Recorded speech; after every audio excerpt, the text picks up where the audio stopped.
আবার মা আমারে 3 খান খেতা একসাথে মোটা মোটা 3 খান খেতা সেলাই করে দিছিল। ল্যাব কিনাদের মধ্যে তৌফিক আমার বাপের ছিল না। ওই 3 খানা মোটা মোটা 3 খান খেতা দিয়া পুরা শীতের মৌসুম কাটাইছি। সুবহানাল্লাহ।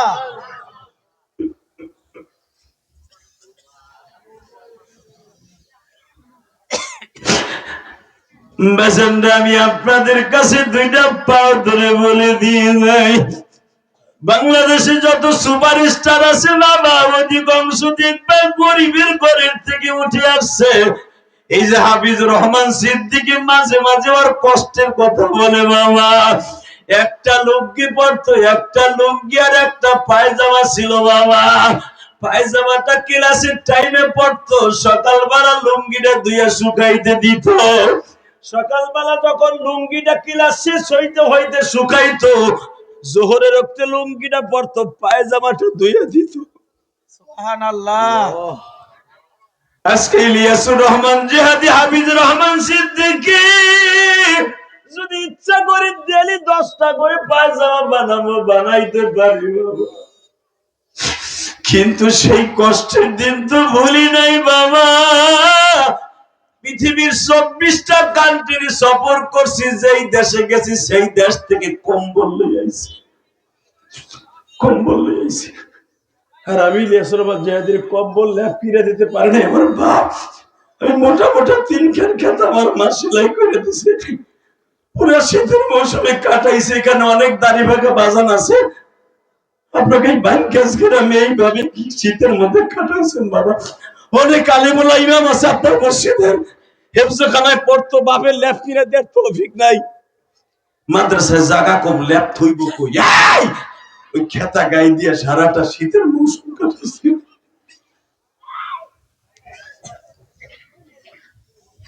কে কইছে আপনার গুনাহ মাফ হইবে না? আমি ওয়াদা দিচ্ছি না গুনাহ মাফ হইব। আমার দিক তাকাবেন, করে দিকে ঘাটটা ঘুরাবেন না।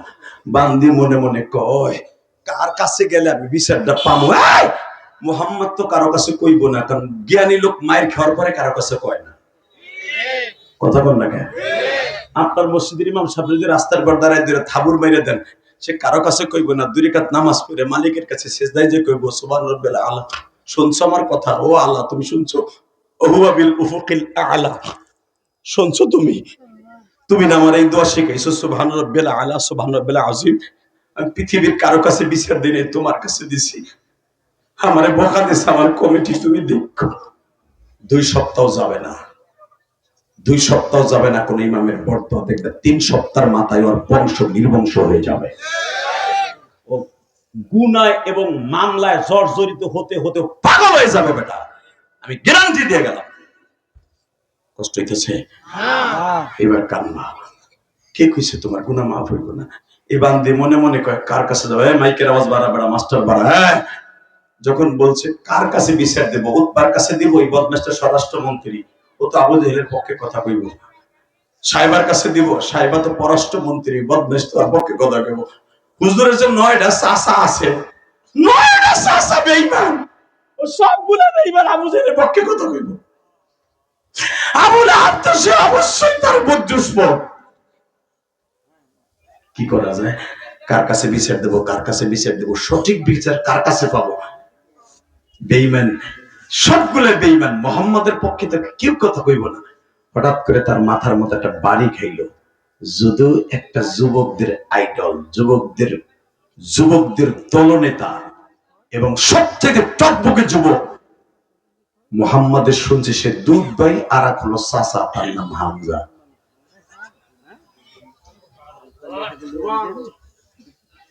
কি হয়েছে?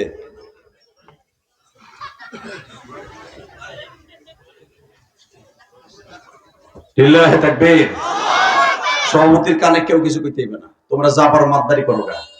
কিচ্ছু কইব না। হ্যাঁ ভালো মানুষ, যেরকম মারহাবা। সব কথা যদি বাপের করতে চায়, পোলা জন্ম দিছে কি লিখে? এবারের কাছে পারমিশন নিয়ে হ্যাঁ বুদুর বুদুর করতেছে, কোন নেতা আইছে, কারা দেন, কি করবো না করবো। এই মুসলমানের বলে, এবার আমার দিক তাকাবেন। এই জমিনের মালিক কে? বিচার কে করে? আল্লাহ আছে না? না আকারা মুদির ডরে আল্লাহ বলাইছে? Ready ready? আওয়াজ হবে এবার মুসলমানের মতো।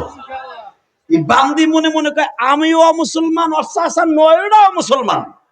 কিন্তু একটা ছেলে আছে, সে ন্যায় নিষ্ঠার সাথে বিচার করে, যুব দলের নেতা, যুবকদের আইডল, এটার নাম হলো হামজা।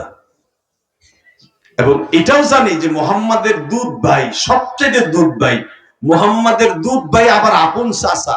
কারণ দুধ ভাই, আমার নবী যেই বান্দির দুধ খাইছে, হামজাও ওই বান্দির দুধ খাইছে। হ্যাঁ, সুবহানাল্লাহ। বোর খেতার মধ্যে যে কই বেড়া, আমার নবী যেই বান্দির স্তনে ঠোঁট লাগাইয়া দুধ মুবারক নবী যেটা পান করে, এটা মুবারক হয়ে যায়, পবিত্র হয়ে যাবে। এটা লিল্লাহি তাকবীর। আমার নবীর এই পবিত্র ঠোঁট মুবারক যেই স্তনে লাগছে, হামজার ঠোঁট ওইখানে লাগছে। এক তো দুধ ভাই, আর এক তো আপন চাচা, 7 নাম্বার চাচা হামজা। লিল্লাহি তাকবীর। নবীর চাইতে হামজা হলো মাত্র 9 বছরের বড়। হামজা নবীর থেকে 9 থেকে 10 বছরের বড় কেউ বলেন, তাহলে বুঝেন হামজা যেই বান্দির দুধ খাইছে যৌবন কালে, নবী খাইছে ওই বান্দির বয়স যখন 40-এর উপরে। লিল্লাহি তাকবীর। এটা ছিল আবু লাহাবের অত্যন্ত দামি একটা বান্দি। এটা কুরাইশ বংশের মানুষ, নবীর বংশের মানুষ এটা রিজার্ভ রাখতেন, সবাই রে এই বান্দির দুধ খাওয়াইতেন না। হে মুসলমানের পোলামান, নবীর এক তো দুধ ভাই হামজা, আর এক তো আপন চাচা। এবার আমার দিক তাকাবেন। হামজা ওদিনকে ওমরের বাড়িতে জাবাল ওমরের উপর বইয়া উট জবাই দিয়া গোশত ভাগ করে নিতেছে, কেজি হিসাবে গোশত। আমাদের দেশে নেয় না, এই গ্রামে কোরবানিতে মেলার সময় মহরমে কি গরু জবাই দিয়ে গোশত ভাগ করে না বাবা? 40 জন 50 জনে মিলে একটা গরু ভাগ করেন। ঠিক হামজা ওই সময় সে পিকনিক করবে বিদায়, ওই টাইমে উট জবাই দিয়া গোশত ভাগ করতেছে। এই বান্দি সারাটা দিন খুঁজছে হামজারে কই পাই। বাসন্দে যখনই হামজাকে তালাশ করে পেয়েছে, জিজ্ঞাসা করতেছে, হামজা তুমি যদি একটু এদিকে আসতে, আমার মনের কিছু কথা বলতাম। মাঝে মাঝে হামজার কাছে আবার আবু জেহেলের বেতনের কথা বলে নালিশ করত। হামজারে দেখলে আবু জেহেল বাবা এমন ডরাইতো, মনে হইতো আজরাইলের মতো আবু জেহেল হামজারে ডরাইতো। আবু জেহেলের ডাইনার দামাত হলো, যুবকদের আইডল হলো হামজা। হামজার অন্তত ওই সময় 250 থেকে 300 যুবক ছিল তার অ্যাঙ্গেলে, অর্থাৎ তার কথা উত্তর বসতো। এক তো কুরাইশ বংশের আব্দুল মুত্তালিবের পোলা, দ্বিতীয় নম্বরে আবু তালেবের ভাই। কেন আবু তালেব হলো পুরা কাবা ঘরের চাবি তার কাছে থাকে, সে হলো মক্কার সভাপতি। যদি আবু জেহেল প্রেসিডেন্ট, কিন্তু সভাপতি কিন্তু প্রেসিডিয়াম সদস্য আবু তালেব হুজুর আপন চাচা। যে আবু তালেব নবীরে পালছে, এবার দিলটা নরম, হামজারে ডাকতাছে। তাই হামজা মনে মনে ভাবছে বান্দি মনে হয় তার বেতন করি দেয় না, এই জন্য মানে আমার কাছে আবার আসছে। বারবার বলতেছে হামজা একটু আসবা। আরে পরে দেখুন আমি কাজ করতেছি, হামজা একটু আসো না, খুব জরুরি কথা। কি, তোমার কোন কলিজা আঘাত করছে? আবু জেহেল কলিজা আঘাত করছে, ঠিক হাদিসে এভাবে আসছে, কলিজা আঘাত করছে তোমারে, অর্থাৎ তুমি কষ্ট পাইছো। বান্দে ওসাইলা বলতেছে, আমি আমার কলিজা আঘাত করে নাই, তোর কলিজা আঘাত করছে। সুবহানাল্লাহ। জোরে জোরে জোরে। হামজা, আবু জেহেলের বাড়ি 35 বছরের উপরে আমি কাজের বুয়া। আমি অনেক জুলুম দেখছি, কিন্তু আজকের মতো জুলুম জীবনে দেখিনি। কি দেখছো? তোমার কলিজায় কি আঘাত করছে? আরে আমার কলিজায় না, তোর কলিজায়। কেমনে যায় দেখ, তোর ভাতিজা মোহাম্মদ থাবুর মারছে, চাবুক দিয়ে বাড়ি দিছে, সমস্ত বডি রক্তে লাল হয়ে গেছে, সমস্ত বডি রক্তে লাল হয়ে গেছে, সমস্ত বডি রক্তে লাল হয়ে গেছে। আল্লাহ আল্লাহ, তুমি দেখো আশিকি রাসূলদের কি প্রতিক্রিয়া হয়। মালিক সাহাবায়ে কেরামের মধ্যে হামজা ছিল অত্যন্ত অন্যতম একজন আশিকি রাসূল, যে কালিমা পড়ার আগে নবীর জন্য জীবন দিতে প্রস্তুত ছিল। বাবা, হামজা যখন শুনছে আমার কলিজায় আঘাত করছে, ভাতিজারে মারছে, কিসের গার গোস্ত, কিসের গার উট বাবা। জাবালে ওমরের থেকে খুব দৌড়ায় নামছে। আবু জেহেল মনে মনে ভাবে, যদি প্রথম ভাতিজার বাড়িতে যাই, বেঈমান যদি দেখে আমি তার বাড়িতে গেছি, বয়ম্যান ভয় পাবে। আমি আগে ভাতিজার বাড়ি যাব না, আমি আগে বেঈমানের বাড়িতে ওর কাছে জিজ্ঞেস করব কারণটা কি। যখনই হামজারে বেঈমান দেখছে, ও থরথর করে কাঁপতাছে। লিল্লাহি তাকবীর। স্টেজের পিছনে কথা বলবেন না, খামোশ দাদা ভাই, খামোশ। আলেম ওলামার সাথে বেয়াদবি করেন না, ইনশাআল্লাহ বলেন। ইনশাআল্লাহ। কথা বলার দরকার হয় দূরে যেয়ে বলেন, কোনো সমস্যা নাই। শুধু এবার আমার দিক তাকায়েন বাবা, চোখের পানিটা আল্লাহর জন্য ছেড়ে দিন। কি কইছে, গুনাহ মাফ হইব। যখন বলছে তোমার ভাতিজারে মারছে, থাবুর মারছে, সাথে তাবুক দিয়ে আঘাত করছে। বেঈমান প্রথম আবু জেহেলের বাড়িতে যখন গেছে, বেঈমান খুব রাজনীতিবিদ ছিল, যার নাম ছিল আবুল হেকাম। তার বাবার নাম ছিল হেশাম, আর নাম ছিল হেকাম। আবুল হেকাম বুদ্ধের বাপ। চট করে বুঝে লাইছে যে হামজা অবশ্যই দৃশ্য জানছে। হামজা, আমার একটা ভুল হয়ে গেছে, তোর ভাতিজারে দুটো থাবুর দিছি। হামজা চোখটা লাল করে বলে, থাবুর দিছ, রক্ত বাইরেছে কিনা তাই কো। আল্লাহু আকবার। চাবুকের আঘাত দিছস কিনা তাই কো। আমি কিন্তু এখনো কালেমা পড়ি নাই। যদি ভাতিজার গায়ের থেকে এক ফোঁটা রক্ত ঝরে, আজকে হবে তোর সাথে আমার রাজনীতির খতম দিন। আল্লাহু আকবার। আজ থেকে তোর রাজনীতি আর আমার রাজনীতি ফার ফার ডিফারেন্স হয়ে যাবে। আমি আজ থেকে ভাতিজার দলে চলে যাব। আজ থেকে ভাতিজার দলে চলে যাব। আমি আজ থেকে আলেমদের দলে চলে যাব। আমি আজ থেকে আলেমদের দলে চলে যাব। আমার জানা মতে বাংলাদেশে অনেক বড় বড় দলের নেতারা আছে, আলেমুল আমাকে জেলখানায় ঢুকাবার পর ওই রাজনীতি ছেড়ে দিয়েছে। চোখ দিয়ে দেখেছি বেটা, যায় নাই। যদি এইরকম কেউ ছেড়ে দেন, কোরআন হাতে নিয়ে বললাম, আপনি হামজার গাড়িতে জান্নাতে যাবেন। লিল্লাহি তাকবীর। রেডি? আবু জেহেল বলে, না না না না, আমি তেমন কিছু করি না, রক্ত বাইরে নাই। হামজা যাওয়ার সময় বলে গেলেন, জাবিরা জাবিরা। যদি ভাতিজার মাথায় এবং কোন জায়গায় জাবিরা পট্টি লাগানো দেখি, লাগানো রক্ত বের হয়েছে, পট্টি লাগানো হয়েছে, তোর আজকে শেষ দিন। না, হামজার আজকে শেষ দিন। হামজার আজকে শেষ দিন। তুই জানোস না, রুহুটা থাকে হামজার এই খাঁচার মধ্যে, আর প্রাণ পাখিটা থাকে ভাতিজার মধ্যে। আল্লাহু আকবার।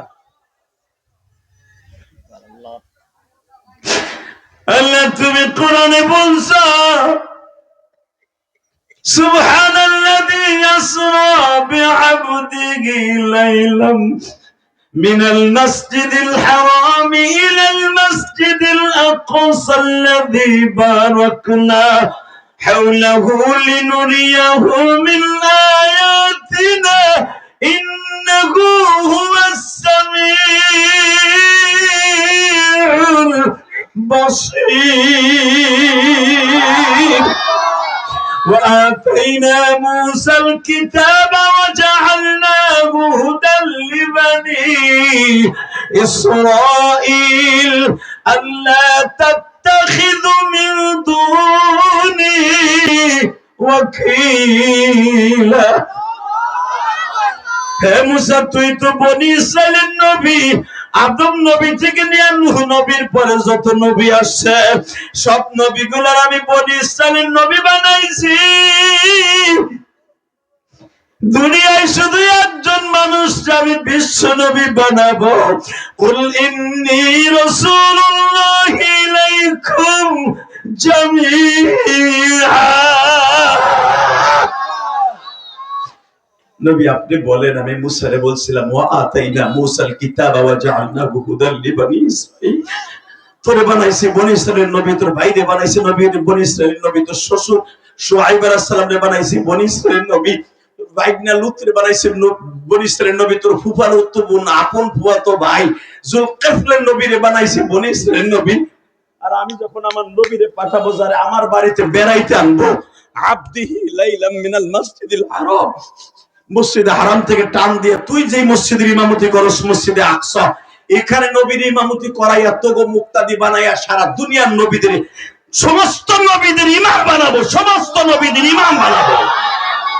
এই মুসা, তুই যে মুসাল্লায় দ্বারা ইমামতি করস, তোর পরে অনেক নবী আসবে, জাকারিয়া আসবে, জাকারিয়ার ভাইরা ইমরান আসবে। ইন্নাল্লাহ আস্তাফা আদামা ওয়া নূহা ওয়া আলা ইব্রাহিম ওয়া আলা ইমরান আলাল আলামিন। দুনিয়ার সব ইমরান এক জায়গায় করবি না। দুনিয়ায় যত ইমরান আসছে সবচেয়ে দামি ইমরান ইমরান রাব্বিল আলামিন, সারা দুনিয়ার শ্রেষ্ঠ ইমরান, যে জাকারিয়া নবীর আপন ভাইরা মারিয়ামের বাপ 55 বছর ইমামতি করবে যেই জায়গায় দাঁড়াইয়া, ওইখানে আমার নবী ইমামতি করবে। আল্লাহু আকবার। যেইখানে দাঁড়াইয়া সুলাইমান নবী, তোর পরে একজন নবী আসবে দাউদ, তার পোলা হবে সুলাইমান। وآتينا داود وسليمان علما وقال الحمد لله الذي فضلنا على كثير من عباده المؤمنين। যত দুনিয়ায় মুমিন আসবে সবচেয়ে দামি মুমিনদের মধ্যে সুলাইমান আর দাউদ হবে আমার কাছে অন্যতম দুইজন নবী। ওই দুইটা নবী যেখানে দাঁড়ায় ইমামতি করবে, ঠিক ওইখানে দাঁড়ায় আমার নবীর ইমামতি করাবো। মুসাল্লায় নবীতে দাঁড় করাইয়া তোরে দাঁড় করাবো মুক্তাদি হিসাবে। কি মনে করলেন আপনি? মিরাজের আলোচনার সাথে সাথে ও আতাইনা মুসাল কিতাবা কেন আল্লাহ বলছে? লিল্লাহি তাকবীর। কষ্ট হইতেছে? এইবার কান্দা স্টার্ট দিবেন। হামজা বলে, যাচ্ছি তোর সাথে আজকে আমার রাজনীতির অবসান ঘটবে। আমি যদি দেখি আমার ভাতিজার কোন জায়গায় জাবিরা লাগানো, কোন জায়গায় পট্টি লাগানো, হয়তো তোর দিন শেষ না আমার দিন শেষ। এবার আওয়াজ দিবেন উলামা একরাম। জীবনে আমার নবীর ইশক নিয়ে কোনোদিন 27 বছর ওয়াজের মাঠে আওয়াজ দেন নাই। হামজাকে আমার নবী কেন বলেছে ও হামজা আসাদুল্লাহি ওয়া আসাদু রাসূলি? হামজা আমার বাগ, আমার আল্লাহর বাগ, কেন এই কথাটা বলছে? ওয়া আখদাহুম আলী ওয়া আশাদুহুম বিআমরিল্লাহিল আমর আরহাম উম্মতি বিউম্মতি আবু বকর। কেন নবী বলেছেন? চারজন সাহাবীর কোয়ালিটি চারটা, কেন বর্ণনা করছে? হামজাকে কেন নবী বলেছে ও হামজা আসাদুল্লাহি ওয়া আসাদু রাসূলি? আল্লাহুম্মা গফির আব্বাস। আল্লাহু আকবার জোরে বলো। হামজাকে নবী কেন তার বাঘ বলেছে, সিংহ বলেছে, আল্লাহর সিংহ কেন বলেছে? হামজা যেখানে সবল মারতো ঠিক ওইখানের গোশত নিয়ে আসতো। হামজাকে আল্লাহ এত তীক্ষ্ণ মেজাজ দিয়েছিলেন আর এত তীর ধনুকের আল্লাহ যুদ্ধের মাঠে যেখানে হামজা টার্গেট করতেন, যার কানের নিচে তীর লাগাবে ঠিক ওইখানে লাগাইতেন। এই জন্য আমার নবী তাকে বলেছেন ও হামজা তো আসাদুল্লাহ, আমার চাচা হামজা, আমার বাঘ, আল্লাহর বাঘ। এই বাঘ যখন সেতে কি অবস্থা হইতে পারে, এবার রেডি হল উলামা ইকরাম। বাঘ সবেমাত্র যখন গেছে নবীর শ্বশুর বাড়ির কাছে মাকামে হুজুর, যেখানে হাদিস সাহেবরা মা খাদিজার কবর, আবু তালেবের কবর, নবীর 3টা সন্তানের কবর, লিল্লাহি তাকবীর। 1 নম্বরে নবীর মেয়ের, বড় মেয়ের কবর জায়নাবের, 2 নম্বরে হুজুরের বড় ছেলে কাসেমের, 3 নম্বরে নবীর 2 নম্বর ছেলের কবর তাহেরের কবর। 3টা সন্তান সহ নবীর বিবি খাদিজা যেখানে ঘুমিয়েছে এই জায়গাটার নাম মাকামে হুজুর। এটাই ছিল মা খাদিজার বাড়ি। মাসাল্লাহ এখানে যখন হামজা বাসার সামনে গেছে, মা খাদিজাতুল কুবরা রাদিয়াল্লাহু তাআলা আনহা গেট থেকে প্রিপারেশন নিয়ে আসে। কেউ না আসলেও ভাতিজার খবর নিতে 2 জন চাচা আসবে, হামজা আর আব্বাস। হুজুর 9 জন চাচার মধ্যে বাবা সবাই কিন্তু কালেমা নসিব হয় নাই, মাত্র 2 জনের কালেমা নসিব হয়েছে। 1 নম্বরে হামজা, 2 নম্বরে মাদানী জিন্দেগিতে আব্বাস। বাজানবে আর কারো কপালে কালেমা নসিব হয় নাই। মা খাদিজার জানা ছিল কেউ না আসলেও এই 2 জন খবর নিতে আসবে। বাজান বেলা এখনো শেষ হয় নাই, হামজা ঘরের দরজায় ডাক দিয়ে সালাম দিছে, বৌমা আমার কলিজা ভাতিজা কই? আল্লাহ। কারণ যেই শব্দটা ইউজ করলে খাদিজা দুর্বল হয়ে যাবে। বাজান আমি জানি না আমার মা বোনদের প্যান্ডেল আছে কিনা। মা পৃথিবীতে যদি মা খাদিজার মতো কোন মহিলা তার স্বামীর একটা দিনের মতো ভালোবাসতে পারে, ওই মহিলা মা খাদিজার সাথে জান্নাতে যাবে গো বাবা। মা খাদিজার এই কথাটা আমার আল্লাহর কাছে এত পছন্দ হয়েছিল বাবা, এরপরে অন্তত 8 থেকে 9 বার আমার আল্লাহ খাদিজার সালাম দিছে বাবা। আল্লাহু আকবার। আল্লাহ। বাজান এখানে অনেক আলেম আছে দেখবেন, যদিও 6,000 7,000 টাকা বেতন পায়, নামাজটা পড়ে যায়, তারপরে বিবি খাবার খায়, স্বামীরে না খাওয়াইয়া কোনো স্ত্রী খায় না। বাজান দেখো অনেক ভাগ্যবতী স্ত্রী আছে, স্বামীরে না খাওয়াইয়া প্লেটে ভাত তুলে না। এই যে অনেক ইমাম সাহেব আছে রাত 1টায় যায় দেখবে বিবি খায় নাই, বাচ্চাগুলা বুকি নিয়ে হাঁসের বাচ্চার মতো বুকি নিয়ে ঘুমায়। আব্দুল্লাহর বাবা আসবে, তারপরে একসাথে খাইবো। বাজান এইটা শেখছে কই থেকে জানেন? এরা মহিলা মাদ্রাসায় পড়ছে মা খাদিজার জীবনী, এরা পড়ছে মা ফাতেমার জীবনী।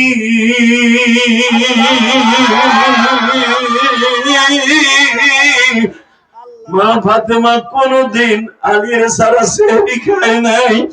আপনারা জানেন মুতার যুদ্ধে যখন নবী যুদ্ধে গেছে, এই যুদ্ধ অনেক লম্বা হয়েছে, বাবা রোজার আগে গেছে, রোজার শেষ প্রান্তে নবী আসছে। যতদিন আলী বাসায় না আসছে ফাতেমা বেশি সেহরি আর ইফতারি বেশি করতেন না। হাসান বলতেন মা তুমি তো সেহরি খাও না, ফাতেমা বলতেন কেমনে খাবো, যখনই প্লেটটা হাতে নেই ওই প্লেটের মধ্যে থেকে আওয়াজ আসে ফাতেমারে তুই একা একা কেমনে খাস, এই পাশ দিয়া তো আলী খাইতো, এই পাশ দিয়ে তুই খাইতি। আল্লাহ। আল্লাহু তোমার আকবার। আব্বু নাই তো, এই জন্য পানে আর খেজুর খাই, রুটি খাই না। তোমার আব্বু আসলে পেট ভরে খামো। বিল্লাহি তাকবীর। সেহরি খাওয়া সুন্নাত, এক গ্লাস পানি খাই একটা খুরমা খাই। কত ভালোবাসতেন ফাতেমা আলীকে। এবার আমার দিক তাকাবেন, হ্যাঁ খাদিজা তো তার সাথে বেশি ভালোবাসতেন, কারণ এই খাদিজার পেটে জন্ম নিয়েছে এই মেয়েটা। কি মনে করলেন আপনি? আল্লাহু মা আকবার। পেলে তো মেয়ে ভালো, মার কাছ থেকে সব শিখছে ফাতেমা। বিল্লাহি তাকবীর। যখনই ডাক দিছে আমার কলিজা কই রে, খাদিজাও সেই রকম, খায়লাদের মেয়ে খাদিজা সেরকম তেজস্বশালী মহিলা, কারণ সে তো পৃথিবীর 10 জন ধনীর ভিতরে 1 নাম্বার। আল্লাহু আকবার।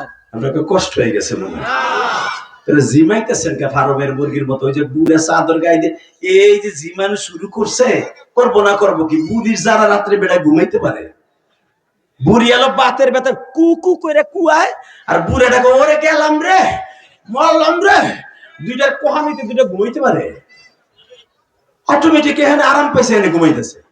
কথা কর না কেন? হে বেটা বুড়া ঘুমাইও কবরে যাইয়া। লিল্লাহি তাকবীর। নবীর ভালোবাসা খুব 2 ফোঁটা পানি ফেলবা, 2 ফোঁটা। তখন মা খাদিজার বয়স 60-এর কাছাকাছি, বেটা 60-এর কাছাকাছি মহিলার বয়স। স্বামীর ভালোবাসা কারে কয়?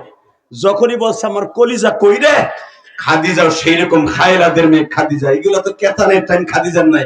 হেই! হেই! হামজা তো আমার নবীর বিবি খাদিজার চাইতে অনেক ছোট। লিল্লাহি তাকবীর। আবু তালেব আর খাদিজার বয়স মাত্র 2.5 বছরের ছোট বড়, আর হামজা তো তার অনেক ছোট। নবীর যদি 15 বছরের ছোট হয়, নবী যদি খাদিজার 15 বছরের ছোট হয়, আর 9 বছরের বড় যদি হামজা হয়, হিসাব করেন 5-6 বছরের বড় না? এই মুসলমানের পোলা যখনই হামজারে বলতেছে, কারণ হামজারে তো সে কোলে পিঠে করে মানুষ করছে, এই হামজা, এই বেটা হিজলা, এই বেটা ঘরের সামনে আসবি না, ঘরের সামনে আসবি না, ঘরের সামনে আসবি না। আমার ঘরের সামনে আসলে ওই জামানার সবথেকে বড় কথা ছিল, বুখারীতে দেখবেন আসছে, কালো পাতিলা ডলে দেবো মুখের উপরে, কালো পাতিলা ডলবো, কালি লাগাবো মুখে। এই হিজলা গুলা, আমার বিশ্বাস খালি কলিজা কলিজা কইয়া খালি ভাতিজারে পান দাও, এইভাবে মারছে। সাইয়েসের দেহ আর আবু জেলে তোমরা দেও। আমার স্বামীর যদি কিছু হয়, পুরো মক্কায় আমি খাদিজা আগুন লাগাই দেব, আমি খাদিজা আগুন লাগাই দেব, আমি খাদিজা আগুন লাগাই দেব। সবাই আসতেছে খাইলাদের মেয়ে বেনতে খালি খাদিজা। হামজা শুধু বলছে বৌমা শুধু একবার দেখবো বাতিজার কি হয়েছে, আমি দেখবো নবীর আশেক কয়জন আছে। এ বিক্রমপুরে মুসলমান, এ কলিজার বিক্রমপুরে মুসলমান, উলামা একরাম ভাইরা, আমি জানি আশেক রাসূল আপনারা, ওই বুয়া আশেক রাসূল না, মিলাদের পাগল আপনারা না। আপনি আল্লাহর কুতুব সরমনার মুরিদ, আপনি শর্ষিনার মুরিদ, আপনি ফুরফুরা শরীফের মুরিদ। আমি জানি আপনার অন্তরে নবীর ইশক আছে, আমার নবীর ইশক যদি হামজার মতো দেখাইতে পারতো না, যদি আমার নবীর এই জায়গায়, এই বিক্রমপুরে মুন্সিগঞ্জে এই লৌহ জমে যদি আমার নবীর কেউ ইন্ডিকেট করে কথা কয়, ও যদি বালিগাঁও বাজার ওরে পাই ওরে জায়গায় মেরে ফেলবে। ঠিক আছে, নবীর যদি কেউ একটা গাড়ি দাও জায়গায় পুঁতে ফেলবো, জায়গায় পুঁতে ফেলবো। কে কে রাজি আছো? আল্লাহ কিন্তু হাত তুলে দেখায় না।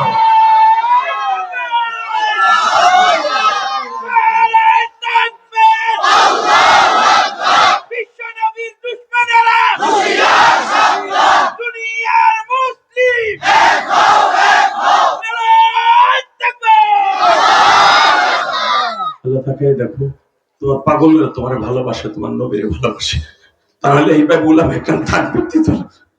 যারা তোমার নবীর পক্ষে একটা তাকবীর দিয়েছে ওমরের মতো, এদেরকে রাইখে যেন আমার নবী জান্নাতে না যায়। এটা সত্যিকার আশেকে রাসূল, লিল্লাহি তাকবীর। এ সরমনের মুরিদ গুলো এবার আমার মওলারে দেখাই দিবে তুমি নবীরে কত ভালোবাসো। বেজন্ডে হামজা সবে মাত্র ঘরের মধ্যে কদম দিছে রে বাবা, দেখে আমার নবীর এই মাথার মধ্যে কানের এইখানে বাবা একটা সাদা ওড়না মা খাদিজা আসনান গাছগুলারে এইভাবে বালম দুবলা ঘাসের মতো সিবাইয়া সিবাইয়া, কারণ ওই জামানায় তো মলম ছিল না বাবা, ওই জামানায় মলমের মতো কাজ করতো। কিছু কিছু গাছ এখনো আছে, এক নম্বরে পান পাতার মতো বাবা যশোরী নতা বলে, আছে না বাবা? আর একটা হলো দুব্বা ঘাস বাবা। সৌদি আরবের জমিনে এখনো একটা গাছ পাওয়া যায়, আসনান গাছ। এই গাছটা মা খাদিজা এইভাবে হাতের মধ্যে দিয়া বাবা রস বাইর করে এইভাবে নবীর এখানে লাগায়া দিয়া ব্যান্ডেজ বাঁধা দিছে বাবা। এই ব্যান্ডেজের কাজ দিয়ে দেখা যাইতেছে নবীর ব্যান্ডেজটা লাল হয়ে গেছে বাবা। হামজা শুধু এক নজর দেখছে আমার কলিজার মাথাটা ব্যান্ডেজ করা।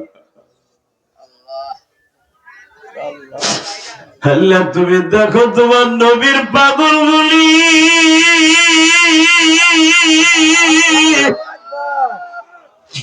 যখন দেখছে নবীর ব্যান্ডেজের ভিতর দিয়ে লাল লাল দেখা যায়, হামজা ওখান থেকে জাম্পিং করে বলে ভাতিজা তুই আমার কলিজা রে বাবা। আমি পুরা মক্কা নগরীর রাজনীতি পাল্টায় ফেলবো, ভাতিজার রক্তের বদলা না নেওয়া পর্যন্ত স্ত্রীর কাছেও যাব না, তোমার শাশির কাছেও যাব না, আমি এক লোকমা খাবারও খাবো না। উলামা একরাম জানেন হাদিসে মক্কা নগরীর এইটা ছিল সবচাইতে বড় কসম, বিবির কাছে যাব না, খাবারও খাবো না। যখন হামজা শপথ করে ফেলেছে, আমার নবী চাচার মুখটা চেপে ধরে বলে চাচাজি এই কসমের চাইতে বেশি খুশি হব যদি, বেশি সবচাইতে খুশি হব যদি আমার চাচা আবু জেহেলকে কোন রকম ভাবে কালেমার ভিতরে নিয়ে আসতে পারেন। আমার ভাইরা আমি আপনাদের দুইটা পাও ধরে বলছি, কেন আমার নবীকে আল্লাহ বলছি ওমা আরসালনাকা ইল্লা রাহমাতাল লিল আলামিন।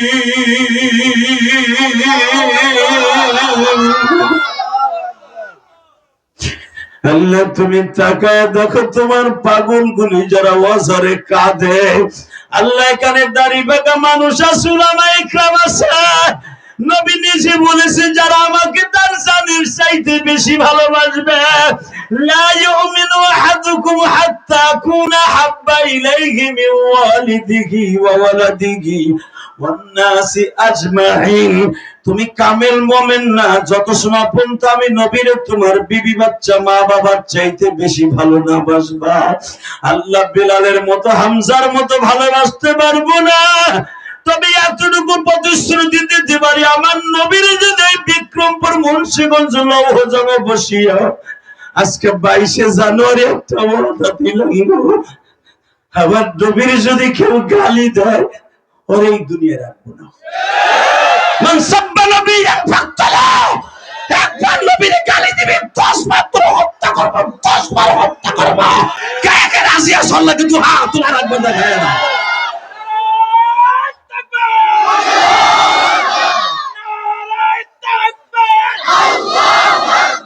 বিশ্বনবীর দুশমনেরা দুনিয়ার মুসলিম নারায়ে তাকবীর। আল্লাহ তুমি তাকায়া দেখো 22শে জানুয়ারি তোমার পাগলগুলি এই লৌহজং মুন্সিগঞ্জ বসে উলামায়ে কেরামের সাথে তাকবীরের আওয়াজ দিছে। জীবনে একবার হলো আমার নবীর স্বপ্নে দেখায় দিও। জীবনে যদি আবু জেহেল কতবার দেখলো, কতবার থাপড় দিল, কতবার নবীর মদিনা পর্যন্ত ধাইয়া গেছে মারার লাইগা, নবীর চিরতরে শেষ করে দিবে কত চেষ্টা প্রচেষ্টা করেছে, যদি এই জামানায় একবার আমার নবীরে পাইতাম গো আল্লাহ, একবার যদি আমার বান্ধব নবীরে পাইতাম গো মালিক, বুকের মধ্যে নিয়ে বলতাম নবীজি আপনি মসজিদে যাবেন, আমার বুকের উপরে পাড়া দিয়ে যাবেন। এই মুন্সিগঞ্জের প্রতিটা ইমাম সাহেবরা রাস্তার উপরে শুয়ে থাকতো বেলালের মতো। বেলাল মাঝে মাঝে বলতেন নবীজি ঘরের থেকে বের হওয়ার সময় আপনি কেন খেজুরের পাটির উপরে পাড়া দিয়ে মুসাল্লায় যাবেন? আমি বেলাল রে আপনি সেতু বানাবেন, ব্রিজ বানাবেন, আমার বুকের উপর দিয়ে হাইটা মুসাল্লায় যাবে। সুবহানাল্লাহ। আমার নবী বলতেন বেলাল রে তুই আমার এত ভালোবাসিস। বেলাল বলতেন ইয়া রাসূলুল্লাহ জীবনে কালেমা পড়ার পরে সে কৃতদাস অবস্থায় গোলাম অবস্থায় এই মক্কায় আসছিলাম, মক্কা থেকে মদিনায় আপনার সাথে হিজরত করছি নবী, জীবনে মা বাবার কাছে একবারও যাই নাই গো নবী। কতবার আপনি আমারে বলছেন বিলাল দেশে চইলা যায় বিলাল। এই হাফসি কালো গিলাম কোনদিন আপনার সাইরা যায় নাই গো নবী। কেন যায় নাই জানে? আমার যত ক্ষুধা লাগতো আপনারে একবার দেখলি পেটটা ভরে যায় গো নবী। এই সুন্দর চেহারা না দেখে আমি একটা সেকেন্ডও বাঁচতে পারবো না। স্যার জ্বলন্ত প্রমাণ এখন চিল্লাবার কানবা। বাজান বিলাল যখন নবীর সাইরা চইলা যায় না, নবী আপনি আমার সাইরা কবরে গেছেন, আমি আর মদিনায় থাকবো না, আমি আপনার গ্রামের বাড়ি চইলা গেলাম গো নবী।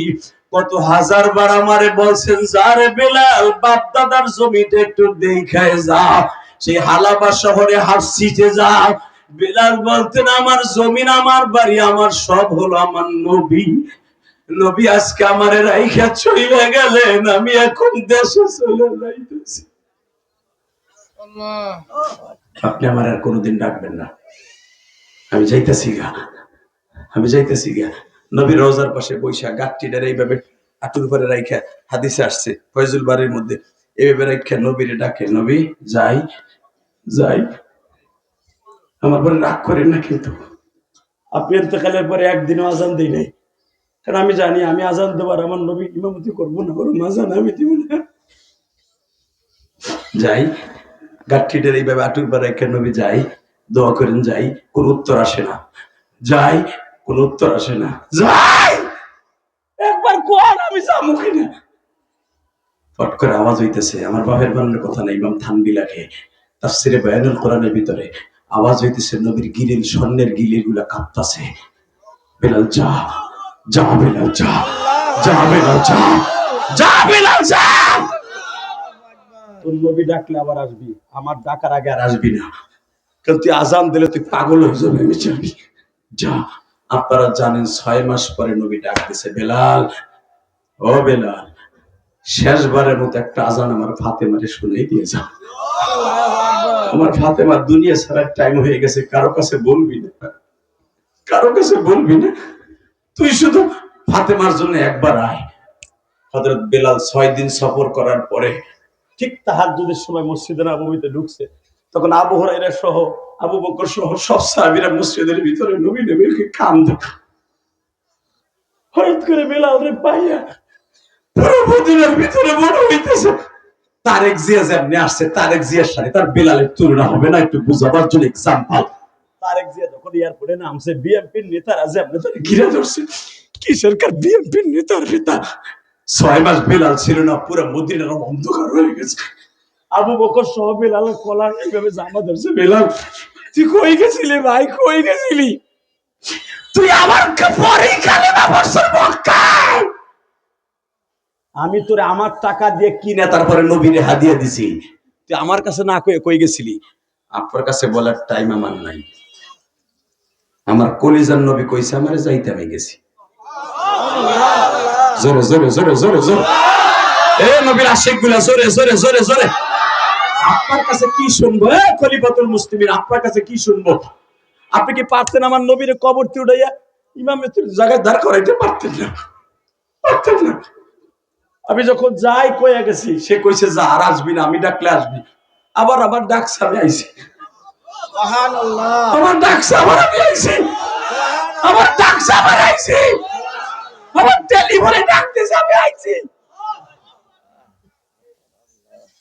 বেলাল, যখন এই পড়ছস, একটু আজান দে। আজান আমি দিব না আপনার কথায়, যদি উনি কয় তাহলে দিব। আল্লাহু আকবার, লিল্লাহি তাকবীর। কুল ইন কুনতুম তুহিব্বুনাল্লাহ ফাত্তাবিউনি ইউহিব্বুকুম। আমি জানি আশিকের রাসূলের কোনো অভাব নাই, গলা কাটা মুরগির মতো লাফাবেন, আমি এটাও জানি। সরমনার মাঠে যায় দেখো পাগল বলে কেন দৌড় শুরু করে। যখন কলিজার মধ্যে সহ্য করতে পারে না, আমার মওলার প্রেম আর সহ্য করে নিতে পারে না, এই বুকের মধ্যে আর রাখতে পারে না, তখন এই পাগল লাফালাফি আরম্ভ করে। পাগল আর কেউ ধরে রাখতে পারে না। কারণ কি জানো? মনে রাখবা, আল্লাহর ইশকের আগুন যখন কারো কলিজা আগুন লেগে যায়, ওই আগুন না গাবার মতো পৃথিবীতে কেউ নাই, পৃথিবীতে কেউ নাই। একমাত্র মওলাই পারে আগুন নিভাই দিতে।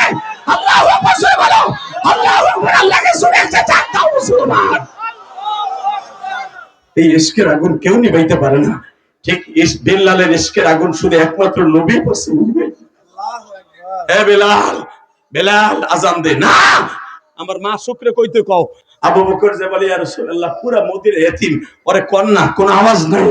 আপনারা জানেন উলামা একরাম, এই একটু পরে সবাই যে বলল, হাসান রে তোর নানার একটু বল, তোর নানা ধরে টেলিফোনে বলে দেয় আজানটা দিতে। আল্লাহ, দেখো এই যে একটা পাগল লাফালাফি আরম্ভ করে দিছে। বাবা নবীর ইশক পৃথিবীর কেউ বুঝাইতে পারবে না। এইটা যার ভিতরে আসবে, সে ঘুমাইলেও নবীরে দেখবে। বাবা যেদিকে তাকাবে নবীরে দেখতে পাবে গো বাবা। মুঈনুদ্দিন চিশতি রাহমাতুল্লাহ জীবনী খুইলা দেখো, আল্লাহর কুতুব হাদিসের দর্শে বসলো, কলকলা বলতে দেরি আছে, হাদিসের পৃষ্ঠার ভিতরে নবীর চেহারাটা দেখো।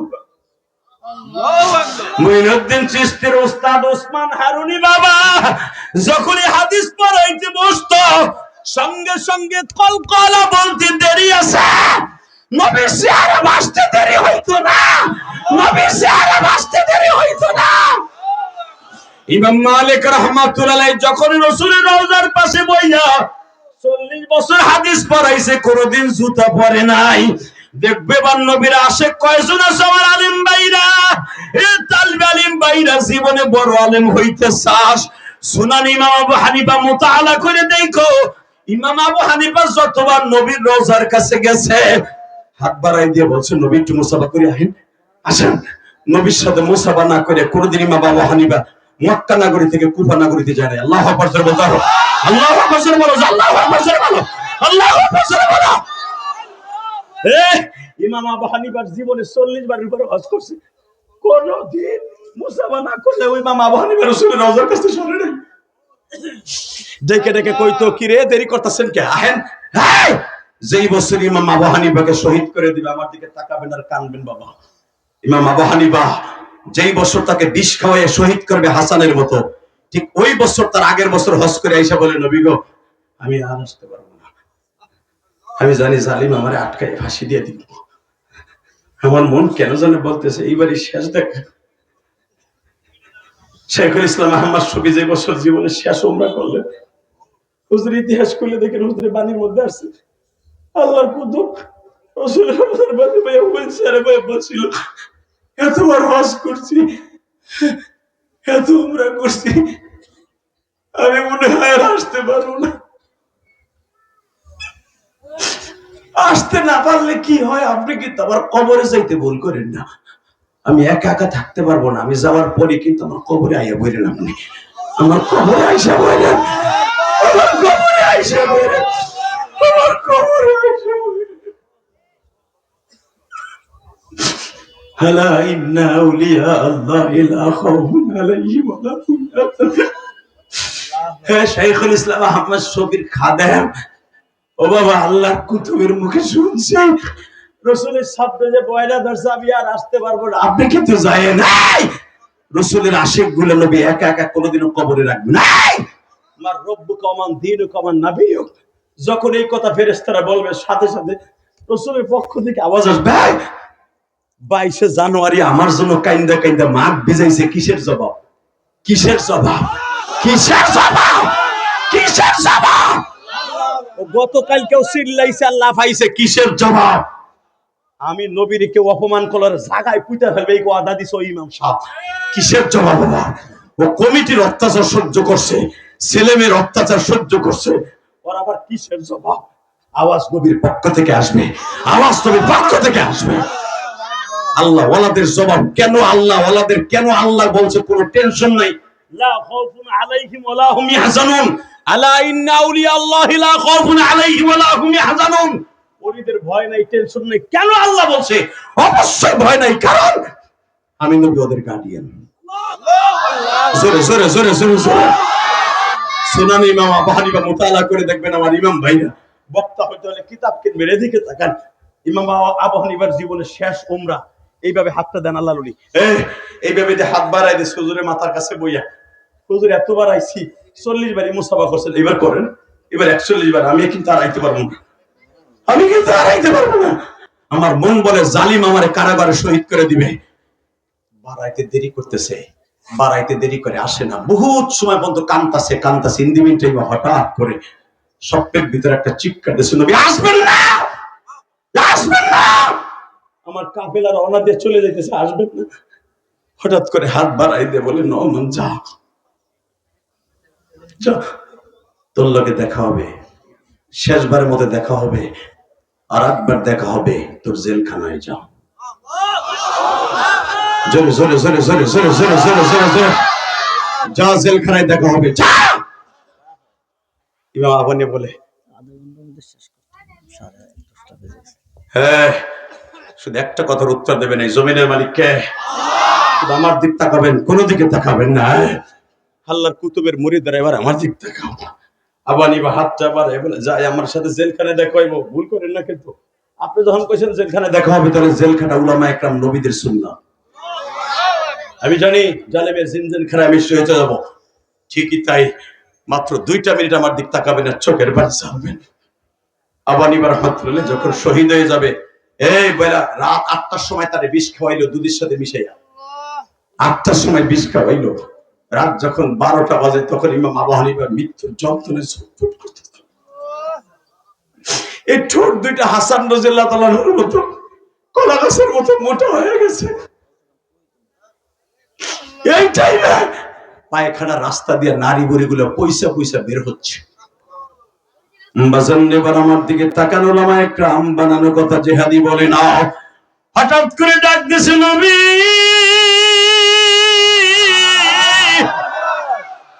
আমি তো শুনছি কুফা নগরীতে কারবালা প্রান্তরে হুসাইনের সাথে আপনি মৃত্যুর সময় দেখা দিয়েছেন, নওমান দেখি ভুলে গেছেন নবী, এই তো কয়েক মাস আগে হজের সময় ওয়াদা দিয়েছেন জেলখানায় দেখা হইব, তাহলে আপনি জানতেন আমি শহীদ হয়ে যাব নবী।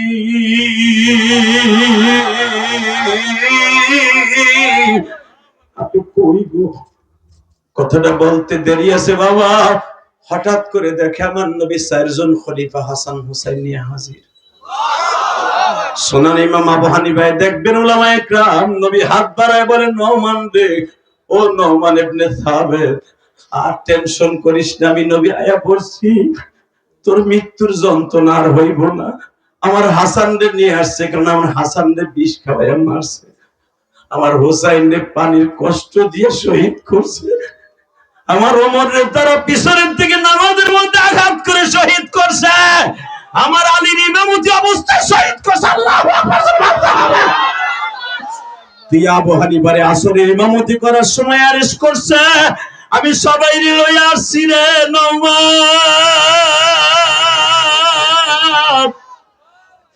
আয় আমার গাড়িতে ওর, তোরে লইয়া জান্নাতে উড়াল মারব।